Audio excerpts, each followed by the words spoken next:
Joining us back here on the Rich Eisen Show from NBC Sports Boston. His column posted last Wednesday was entitled, "Are These Tom Brady's Final Days with the Patriots?" Question mark. It was a rhetorical question, the answer to which will be provided right now by Tom Curran back here on the Rich Eisen Show. How are you, Tom?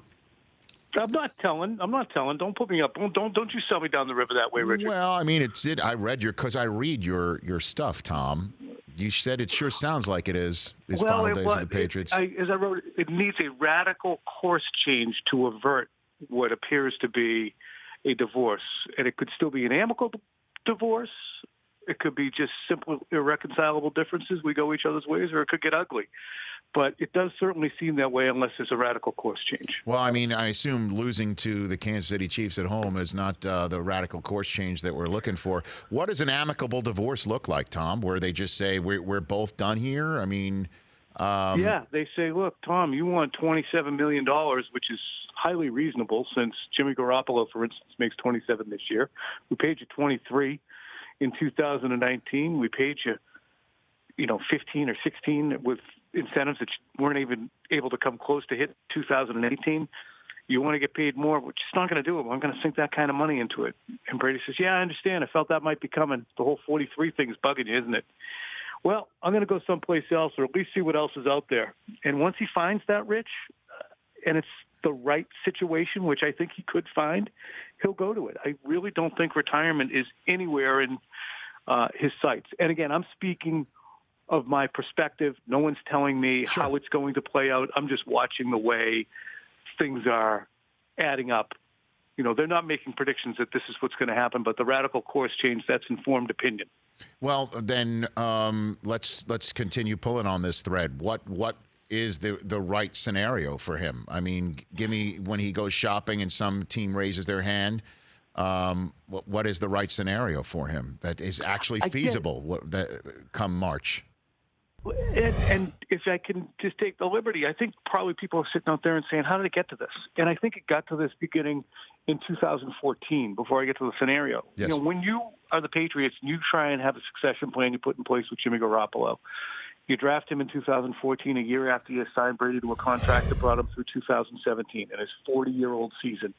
And Robert Kraft said at the time, you know what? This was an quote-unquote elegant way of doing things. I did it as a fan. I don't want him to ever be anyplace else. They've done all they can and more in their minds, to make sure that he retires a Patriot. If he wants to keep playing for a certain amount of money and a certain amount of the salary cap at 43, and the Patriots want to start to reboot and move on, then that's why the split would happen. Amicable, not amicable. I would hope it would be the former, just for the way things have gone, but that often is difficult to have happen. What would be ideal?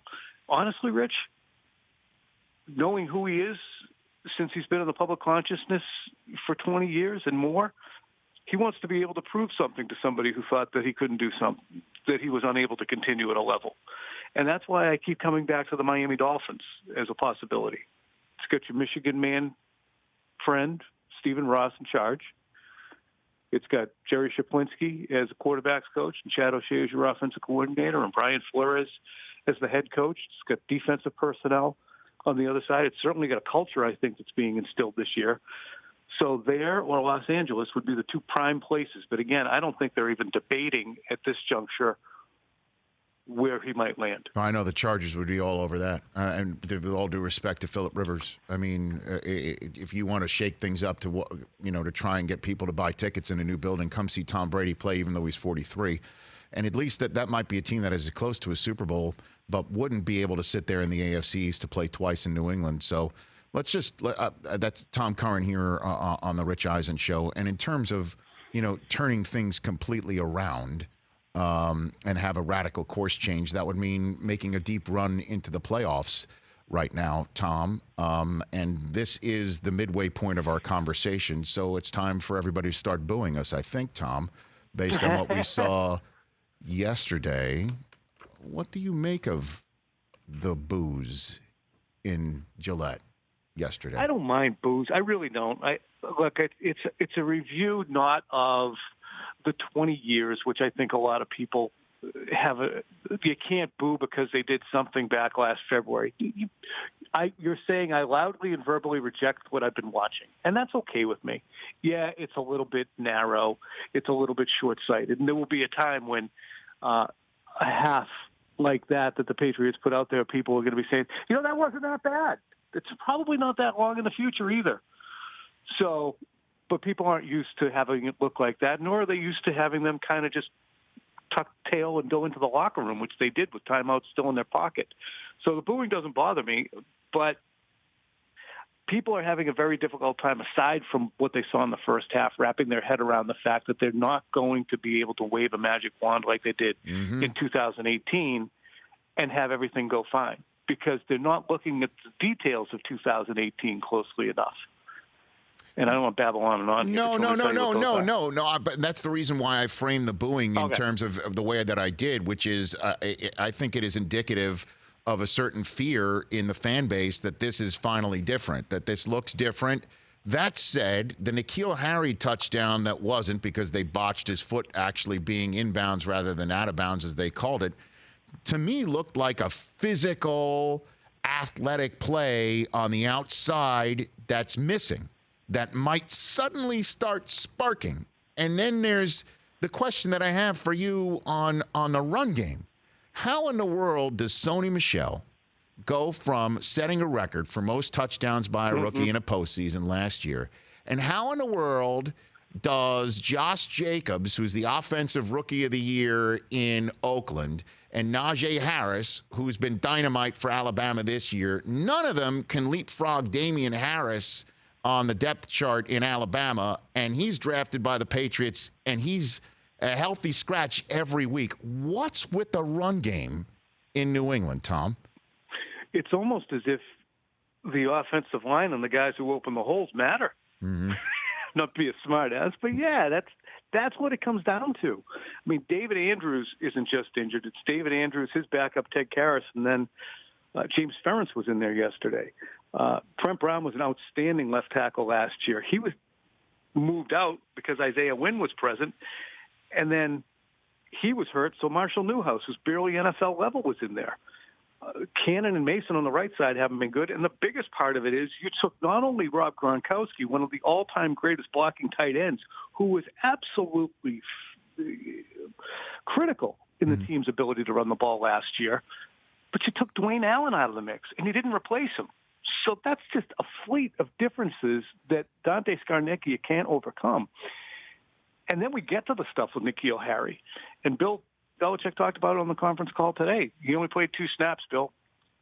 2, Rich. He played 2 snaps. One of them was the near touchdown. Of course, I hate to say it, he's only 21, 22 years old, but he got hurt. He had a hip injury by the end of that play. He missed months in the preseason because he caught 2 passes in a preseason game and missed the next 3 months. But, yeah, he's got that physical attribute. But Bill said, look, he's just got a long, long way to go. So something that we're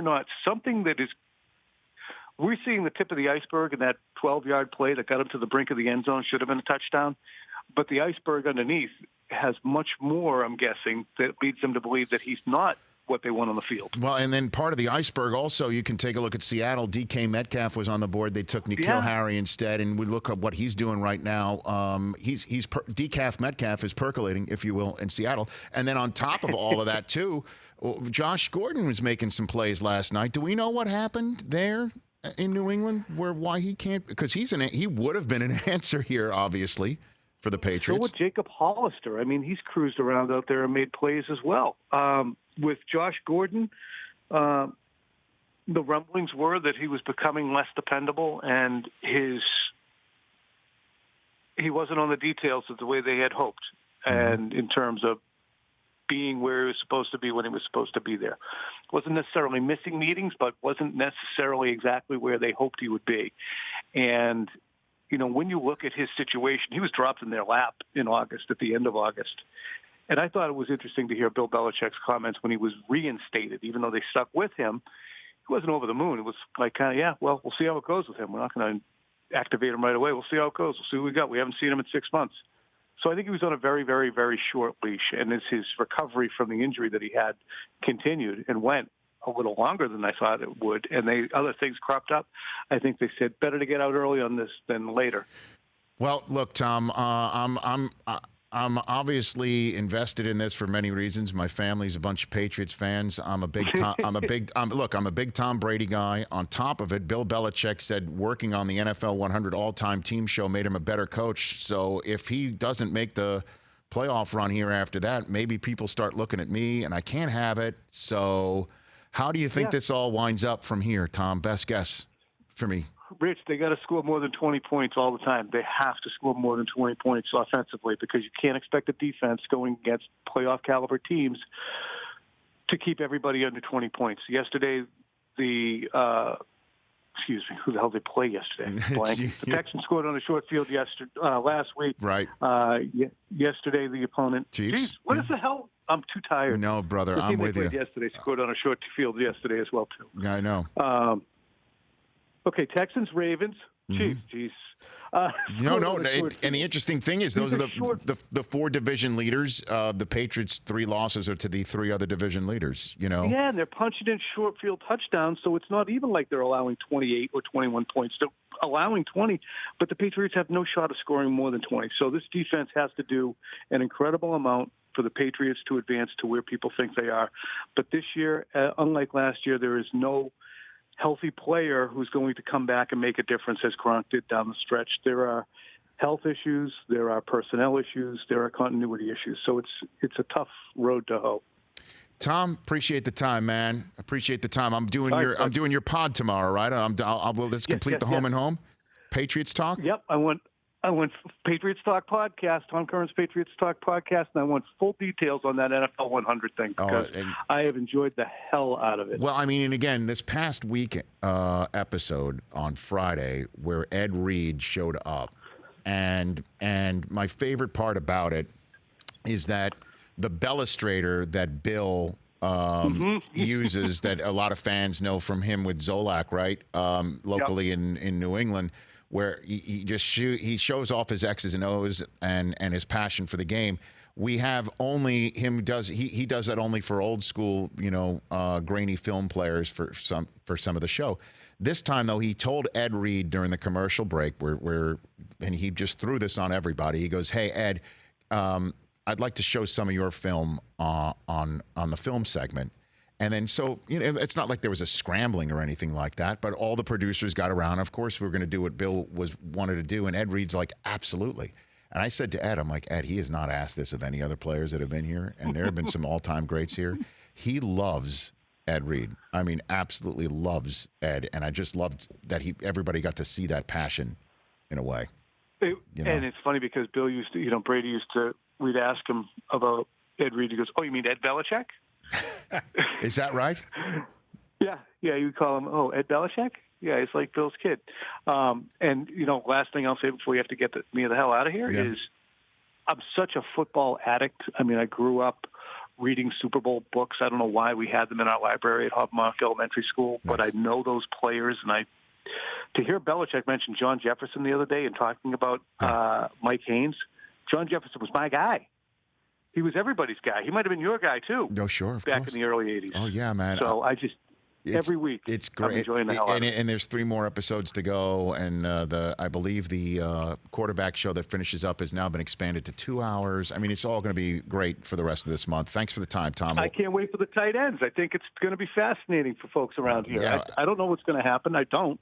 But I hope it's really a fascinating show for folks around here. It will be. Tight ends and offensive linemen coming up on Friday, and then I'll be on your pod tomorrow, Tom. Thanks for the time here. Thanks, buddy. You got Take care. it. At Tom E. Curran on Twitter. For more of The Rich Eisen Show, tune to Audience Channel 239 on DirecTV for free on BR Live or download the Rich Eisen Show app.